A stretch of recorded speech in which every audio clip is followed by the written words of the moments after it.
สบายดีสบายดีทุกคนเนาะมือเพื่อนทุกคนวันนี้ข้าพเจ้าเจโฮสตูดิโอเนาะ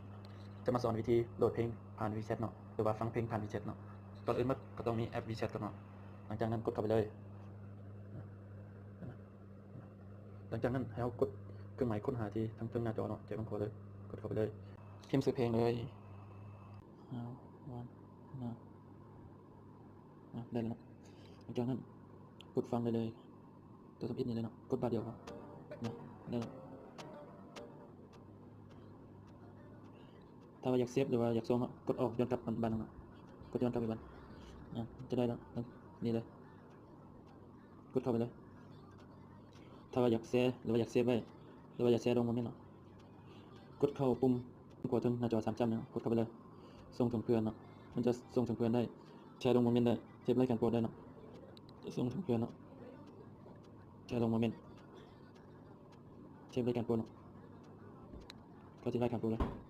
จะได้เลยเนาะถ้าอยากเต้นเพลงกดเครื่องหมายค้นหาเติมหลังจากพิมพ์ชื่อเพลงแล้วกดเครื่องหมายค้นหาเลยเอาได้แล้วกดฟังเลยตัวทำอินเลย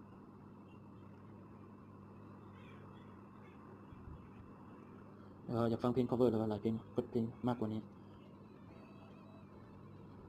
จะมีหลายคนห้องเลยเนาะ